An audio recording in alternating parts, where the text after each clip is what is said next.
સ્વાધ્યાય 3.6 એમાં question number 1 નીચે આપેલી સંખ્યાઓનો ગુરુત્તમ સામાન્ય અવયવ શોધો। તો હવે ગુરુત્તમ સામાન્ય અવયવ જે મેં તમને ચેપ્ટર આપણે ચાલુ કર્યું એમાં સમજૂતીમાં મેં તમને સમજાવી દીધું, તો છતાં પણ હજી એકવાર કહી દઉં, આપેલી સંખ્યાઓના સામાન્ય અવયવોમાં જે અવયવ સૌથી મોટો હોય તે અવયવને આપેલી સંખ્યાઓનો ગુરુત્તમ સામાન્ય અવયવ કહે છે। હવે ગુરુત્તમ સામાન્ય અવયવનો આપણે શોર્ટ ફોર્મે મેં તમને કીધું હતું, ગુસ્સા આપણે કહી શકીએ છીએ, તો એને ગુરુત્તમ સામાન્ય અવયવ કહી શકીએ।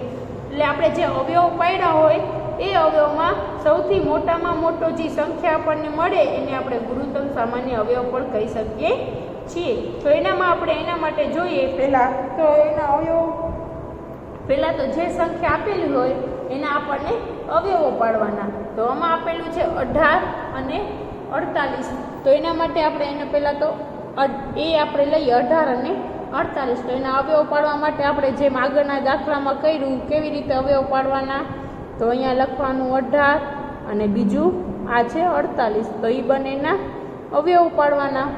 તો એના આપણે 18ને આપણે પહેલાં 2 વડે ભાગી, તો જો તમને ડાયરેક્ટ તમને આનું ના આવડે તો શું કરવાનું, 2 થી ચાલુ કરવાનું, 18ને આપણે 2 વડે ભાગાકાર કરવાનું। હવે જો તમને ના આવડે એના માટે જેને આવડતું ઘડી આવડતા હશે એને આપણે આ કરવામાં અવયવ પાડવામાં સરળતા રહેશે। 2 નવા 18, તો આપણને અહીંયા જે ઉપર મળ્યો એ ક્યાં આવી જાય, નીચે, અહીંયા જેના માટે ભાગ કર્યા હોય એ ઉપર, એટલે કે એના શું થયું 2 એટલે કે 2 નવા 18 બરાબર, એ મળી ગયા। હવે આપણે 9નો વારો આવ્યો, 9ના અવયવ પાડવાના, તો 18ના પાડ્યા, 9 દુ 18 થાય અથવા 2 નવા 18 થાય, કોઈ પણ ચાલુ। પછી 9ના પાડવાના, તો 9ના 2 વડે થશે, એનો 2 વડે ભાગાકાર કરીએ તો ના આવે, પોઈન્ટમાં જવાબ, તો પોઈન્ટમાં ચાલે નહીં। જેનો અહીંયા છેદમાં 0 આવતો હોય એના વડે ભાગવા, તો 3ના જોઈએ, તો 3ના ઘડિયામાં 9 આવે છે, તો કે હા 3 તેરી 9, 3 તેરી 9, પછી 3 ન પાડી તો 3 એ પોતાના ટેબલમાં જ આવે, બીજા એકમાં નહીં આવે, 3 એકુ 3, એટલે છેલ્લે 1 સુધી આવે ત્યાં સુધી એના અવયવો કરવાના। હવે એમાં આપણે જોઈએ 48ના પહેલાં અવયવો પાડી લઈએ, કેટલાના પાડી લઈએ, 48ના અવયવો પાડી લઈએ, તો કેટલા જો એને ભાગાકાર કરવાનો 2 વડે, જો તમને ડાયરેક્ટ 2 વડે કરો ને તો તમને ડાયરેક્ટ આવડતું હોય તો કરવાનો, જો એને અડધા કરવાનો, 4ના અડધા 2, 8ના અડધા 4, તો થઈ જાય 24 દુ 48 થઈ જાય। એવી રીતે પણ તમે કરી શકો છો। હવે અથવા તો તમે 48 એને ભાગાકાર દ્વારા પણ દર્શાવી, તમને જે ઇઝી લાગે એ કરવાનું। હવે અહીંયા આવ્યો 24, તો 24ના અવયવ પાડવાના, તો એને પાછે 2ના અડધા 1 અને 4ના અડધા 2, એટલે કે 12 દુ 24। હવે 12ના અડધા એ તો તમને ડાયરેક્ટ આવે, અથવા તો 2ના ઘડિયામાં 12 આવે, તો કે હા 2 6 12, તો 2 6 12, પછી 2ના, તો કે 2 તેરી 6, 2 તેરી 6, પછી 3 આવ્યા, તો 3 એ પોતાના ટેબલમાં આવે, તો 3 એકુ 3, એટલે કે 3 એકુ 3, તો આપણને બંનેના અવયવો મળી ગયા, તો કે 18ના અવયવો શું મળ્યા, 2 3 3, અને 48ના તો કે 2 2 2 2 અને 3, આટલા અવયવો આપણને મળ્યા। તો એમાં આપણે આગળ જોઈએ તો એના અવયવો કેવી રીતે લખવાના। હવે પહેલાં એમાં લખવાનું, અહીંયા આજે આપણે 18 છે તો અહીંયા લખવું 18ના અવિભાજ્ય અવયવો। હવે 18ના અવિભાજ્ય અવયવો શું મળ્યા, 2 3 3, તો એમાં લખવાના 2 ગુણ્યા 3 એને ગુણ્યા 3, પછી નીચે લખવાનું 48 જે છે બીજું, એટલે કે 48, તો 48ના અવિભાજ્ય, અહીંયા રહી ગયો, અવિભાજ્ય અવયવો। હવે 48ના અવિભાજ્ય અવયવો આપણને શું મળ્યા, જે આ મળ્યા અહીંયા લખવાનું 2 ગુણ્યા 2 ગુણ્યા 2 ગુણ્યા 2 એને ગુણ્યા 3, તો આટલા આપણને મળ્યા। હવે આપણને એમાં મેઇન શોધવાનું શું છે, તો આ તો આપણે અવયવો શોધ્યા, એમાં શોધવાનું છે ગુરુત્તમ સામાન્ય અવયવ શોધવાનો છે। તો 18 અને પહેલાં તો 18 અને 48માં જે સામાન્ય અવયવો મળ્યા હોય ને એ લખવાના, તો આપણે આ બંનેમાંથી સામાન્ય જે હોય એ આપણે લખીએ। જો આમાં 2 છે, આમાં 3 છે, 3 છે, આમાં 2 છે, 2 2 2 અને 3, 3 તો સામાન્ય બંનેમાં સરખા કોણ છે? તો બંનેમાં જો બે સરખા છે, બધાને એક વાર લખવાનું. અને આમાં સામાન્ય શું છે? 3 3 છે, એટલે આ તો બે ચાલે, એટલે 2 અને 3 બંનેમાં સામાન્ય હોય એટલે કે સરખા હોય એ લખવાનું. તો આપણે અહીંયા લખીએ, તેથી 18 અને 48ના સામાન્ય અવિભાજ્ય અવયવો બરાબર સામાન્ય હોય લખવાનું. તો 2 ગુણ્યા 3 બરાબર. હવે તેથી આપણે એમાં શું જોઈએ તો શું છે એનું? તો કે એનું 18, તેથી 18 અને 48નો ગુસાઅ અથવા તો આપણે શું કહી શકીએ? ગુરુત્તમ સામાન્ય અવયવ. તો આ બંનેનો ગુણાકાર 2 તેરી 6, એટલે એનો ગુસાઅ શું મળ્યો? 6 મળ્યો. તો હવે એના જેવો જ બીજો જે છે 30 અને 42 એ આપણે એના અવયવો પાડી અને આપણે એમાં લખીએ. તો બી 30 અને 42. તો પહેલાં તો આપણે એમાં 30 અને 42 છે તો એમાં આપણે આગળ કરીએ.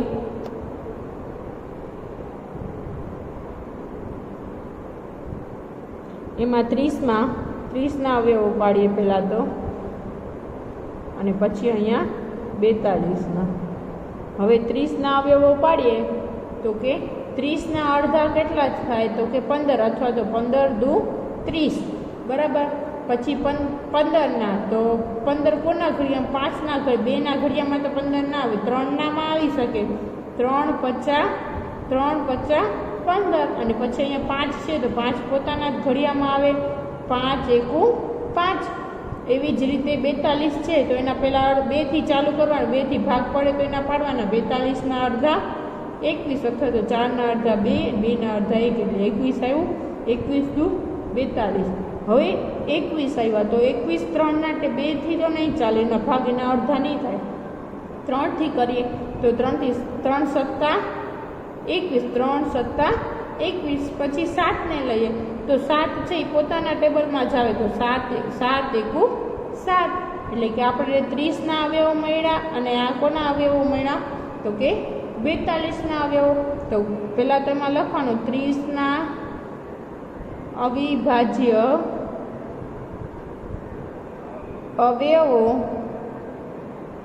તો 2 ગુણ્યા 3 એને ગુણ્યા 5, એટલે જે આપણે મળ્યા 2 3 અને 5 તો એ લખ્યા. પછી લખવાનું 42ના અવિભાજ્ય અવયવો. હવે 42ના શું મળ્યા? 2 ગુણ્યા 3 ગુણ્યા 7 બરાબર. હવે આપણે 30 અને 42ના સામાન્ય અવયવમાં, એટલે કે સામાન્ય અવયવ શોધવા હોય તો બંનેમાં જે સરખા હોય એને એકવાર લખી નાખવાનું. તો આપણે અહીંયા લખીએ, તેથી 30 અને 42ના સામાન્ય અવિભાજ્ય અવયવો બરાબર 2 ગુણ્યા 3. કારણ કે જો આમાં 2 સરખા, આમાં 2 સરખા, આમાં 3, આમાં 3, પણ આમાં 5 છે તો આમાં 5 નથી, અને આમાં 7 છે તો આમાં 7 નથી. એટલે કે સામાન્ય અવયવમાં બંનેમાં સરખા હોય એ લેવાના હોય. તો 2 ને 3 સરખા છે તો 2 ને 3 આપણે લઈ લીધા બરાબર. તેથી આપણે એમાં કહી શકીએ, તેથી 30 અને 42નો ગુસાઅ શું મળ્યો? તો કે 30 અને 42નો ગુસાઅ, એટલે કે 2 ગુણ્યા 3, 2 તેરી 6, એટલે કે ગુસાઅ શું મળ્યો? 6 મળ્યો. એટલે કે એ બંનેનો ગુણાકાર કરી લેવાનો. હવે એમાં એના પછીનો જોઈએ, જી 70, 105 અને 175. તો આપણે આગળના દાખલામાં જોયું ખાલી 2 જ હતા, તો આમાં 3 હોય તો કંઈ નહીં, એવી જ રીતે 3નું કરી લેવાના. તો પહેલાં 3ના અવયવો પાડી લેવાના. તો આપણે અહીંયા પાડીએ 70, પછી અહીંયા 105 અને અહીંયા 175 બરાબર. તો 2 હોય તો 2ના, 3 હોય તો 3ના, એમાં કંઈ અલગ વાત નથી. હવે જો 70 છે તો 70ના અડધા કરવાના. તો 70 35 દુ 70 થાય, એટલે 70ના અડધા કેટલા થાય? 35.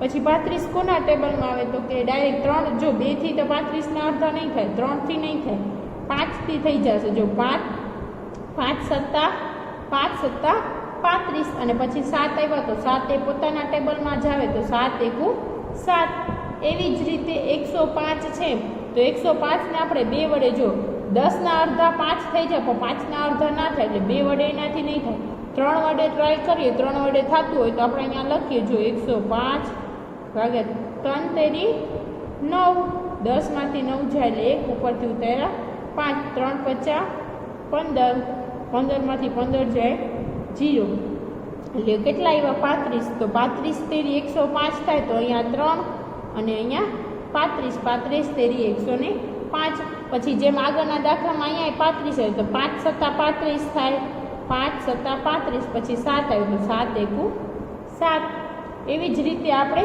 175 છે તો જો છેલ્લે હંમેશા 5 હોય ને એને તમે 5 થી કરો તોય તમને ડાયરેક્ટ જવાબ મળી શકે તો આપણે આમાં જો આમાં 5 હતું પણ આપણે પહેલાં 3 થી તો આમાં 3 થી એના ભાગ નહીં ચાલે એનાથી 5 થી થશે તો 35 50 175 થશે કેટલા થશે 35 50 35 50 175 હવે પછી 35 આમાં 35 એટલે 5 5 સત્તા 35 પછી 7 આવ્યો તો 7 એકુ 7 બરાબર આટલા બધાના અવયવ 70 ના શું મળ્યા અવયવ પછી આના અવયવો મળ્યા 105 ના અને પછી 175 ના અવયવો મળ્યા તો આપણે બધાના લખી નાખીએ તો કે 70 ના અવિભાજ્ય શું કામે આવે છે કારણ કે એના પછી આના કોઈના ભાગ પડે છે જો હંમેશા અહીંયા જે હશે ને એનાથી અડધા પછી એનાથી ઓછાના ભાગ પડતા નહીં હોય તેના માટે આ બધી કેવી અવિભાજ્ય સંખ્યાઓ છે જે અહીંયા અવયવો મળે છે તો 70 ના અવિભાજ્ય અવયવો તો શું મળ્યા હતા 2 ગુણ્યા 5 એને ગુણ્યા 7 આવ્યા પછી છે 105 તો 105 ના અવિભાજ્ય અવયવો 105 ના અવિભાજ્ય અવયવો તો એ આપણને શું મળ્યા 3 5 7 એટલે કે 3 ગુણ્યા 5 એને ગુણ્યા 7 હવે 175 ના અવિભાજ્ય અવયવો તો એના અવિભાજ્ય અવયવો શું 5 ગુણ્યા 5 ગુણ્યા 7 5 એને ગુણ્યા 5 એને ગુણ્યા 7 હવે તો એ જોવાનું કે આ બધામાં સરખું કોણ છે જો આમાં 2 છે આમાં 2 નથી આમાં એ નથી એટલે 2 નહીં આવે આમાં 5 છે હા આમાં છે હા આમાં એ છે એટલે આમાં 2 વખત છે તો છે 5 તો કે હા આમાં 7 છે આમાં 7 છે આમાં 7 છે ત્રણેયમાં 7 7 છે એટલે એ પણ આવશે પણ જો અહીંયા વધારામાં 2 એકમાં જ છે બીજા એકમાં નથી ને 3 આમાં એકમાં જ છે બીજામાં નથી એટલે કે એના સામાન્ય અવયવ આપણને શોધવા હોય તો અહીંયા લખાય કે 70 105 અને 175 ના સામાન્ય એટલે કે બધામાં સરખા એવા સામાન્ય અવયવો તો સામાન્ય અવયવ શું હતા 5 અને 7 જે બધામાં સરખા છે એટલે 5 ગુણ્યા 7 હવે આપણે એમાં કહી શકીએ કે 70 105 અને 175 નો ગુસા એટલે ગુરુત્તમ સામાન્ય અવયવ શું કરવાનું હોય એમાં એનો ગુણાકાર 5 સત્તા 35 તો એનો ગુસા શું છે 35 તો હવે એના જેવા જ આ જ દાખલામાં એટલે કે સ્વાધ્યાય 3.6 માં પહેલા ક્વેશ્ચનમાં એના જેવા બીજા દાખલા છે જે આ જ રીતથી તમારી જાતે કરવાના છે જેથી તમારે આ દાખલાની પ્રેક્ટિસ સારી રીતે થઈ જાય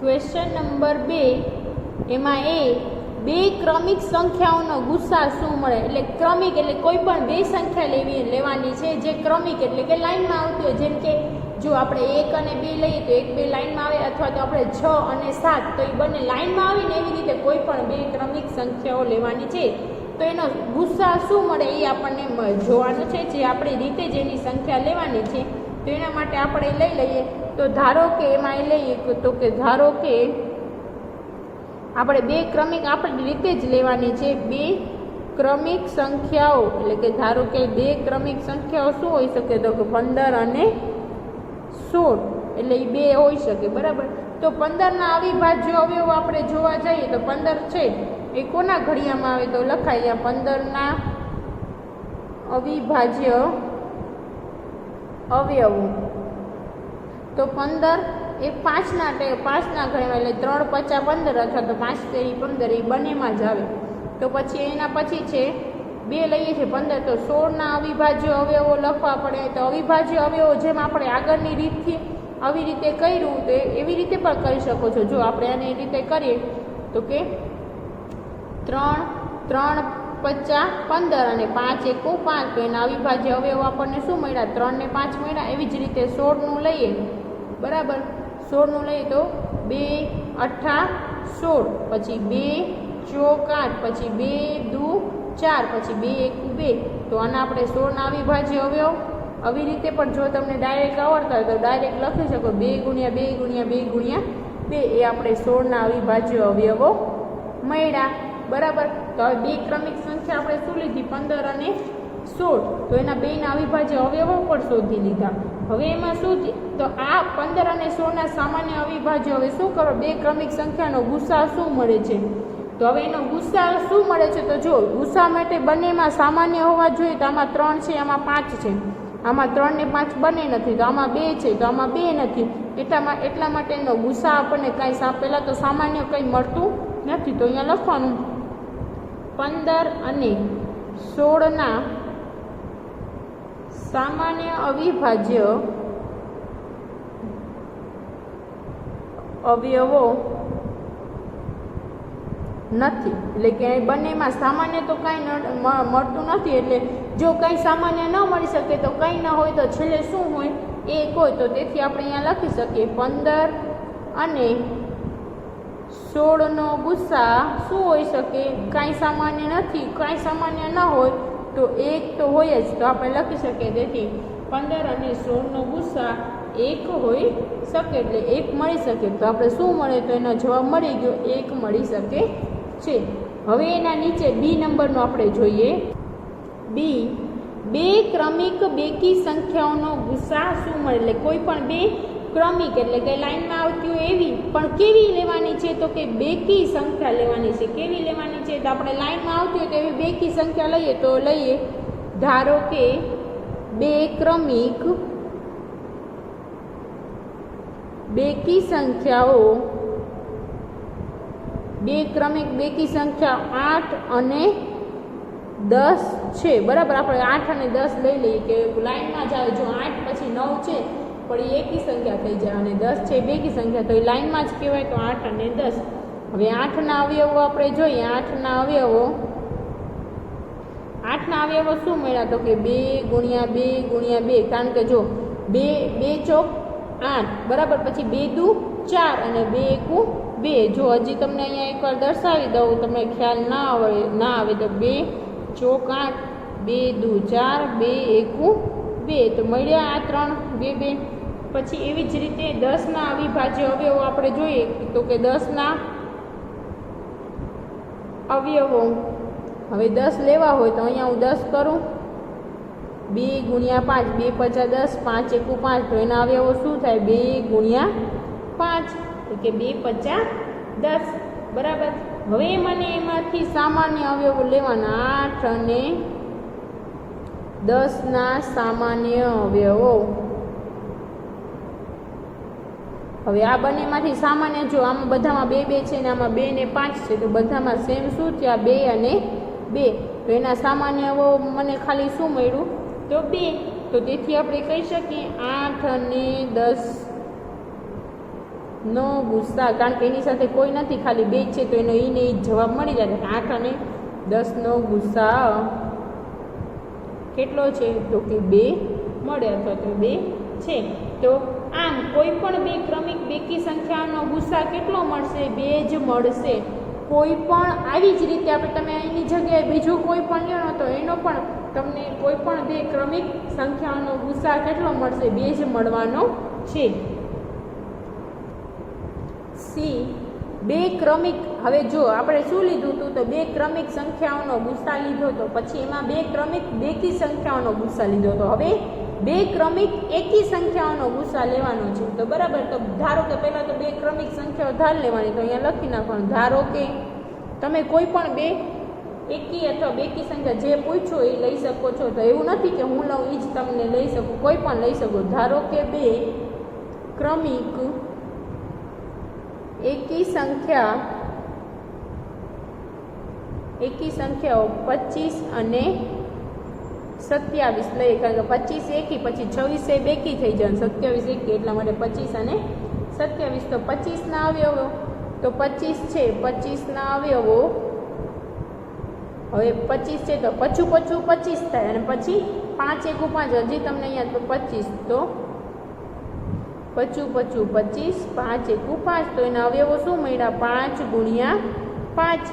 એવી જ રીતે 27ના અવયવો, હવે 27ના અવયવો 27, હવે 3 નવા 27, 3 તેરી 9, 3 એકુ 3, એટલે એના અવયવો મને શું મળ્યા? 3 ગુણ્યા 3 ગુણ્યા 3, બરાબર.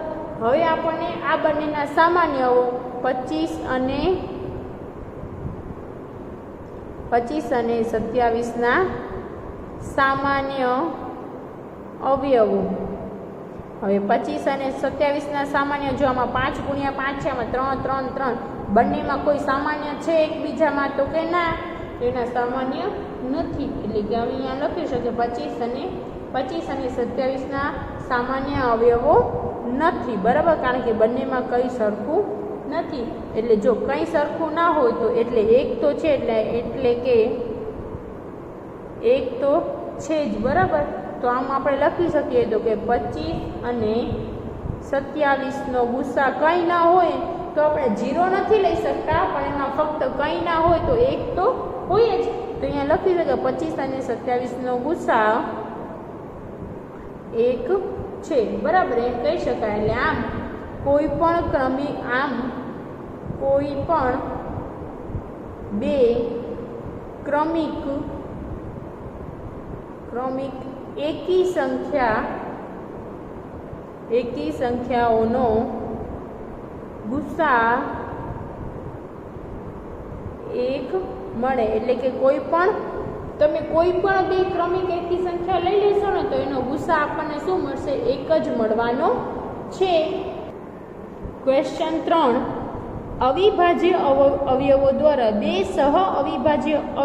અવિભાજ્ય સંખ્યાઓ 4 અને 15, તો 4 અને 15નો ગુસ્સા આ પ્રમાણે શોધ્યો, અને ગુસ્સા શોધ્યો તો 4ના અવયવો 2 ગુણ્યા 2 અને 15ના 3 ગુણ્યા 5 મળ્યા. પણ કારણ કે આ અવયવોમાં કોઈ અવિભાજ્ય સામાન્ય નથી, એટલે કે આ બંનેમાં સામાન્ય નથી, તો સામાન્ય ના હોય તો આપણે આગળના દાખલામાં એ જોયું કે જો સામાન્ય ના હોય બંનેમાં તો કંઈ ન હોય તો શું હોય? એક. તો આપણે એક લઈ શકીએ છીએ. તો કારણ કે આ અવયવોમાં કોઈ અવિભાજ્ય સામાન્ય અવયવ નથી, એટલે 4 અને 15નો ગુસ્સા શૂન્ય છે. તો એવું શૂન્ય છે તો આ વિધાન કેવું છે? ખોટું જ ગણાય ને, કારણ કે જો એના સામાન્ય અવયવ ના હોય તો અહીંયા શું હોય? એક તો આવે જ, શૂન્ય આવે નહીં. શું આ જવાબ સાચો છે?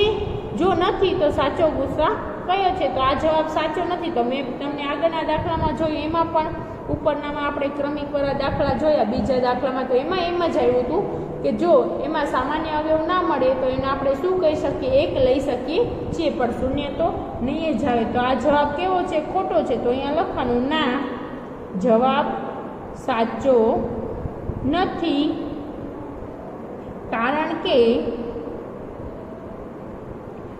આપેલી સંખ્યાઓનો સામાન્ય અવિભાજ્ય અવયવ એ ગુસ્સા, સામાન્ય અવિભાજ્ય અવયવ એ ગુસ્સા છે. એટલે કે એનો સામાન્ય અવિભાજ્ય અવયવ હોય એ ગુસ્સા હોય. પણ જો સામાન્ય અવિભાજ્ય અવયવ ન હોય તો ગુસ્સા એક છે. એટલે કે કોઈ સામાન્ય અવિભાજ્ય અવયવ ન હોય તો એનો ગુસ્સા આપણે આગળના દાખલામાં લખ્યું એમ એક હોય, પણ શૂન્ય હોય નહીં. એક છે, શૂન્ય નથી. એટલે કે એક છે, શૂન્ય નથી. વળી શૂન્ય એ કોઈ પણ સંખ્યાનો અવિભાજ્ય અવયવ નથી.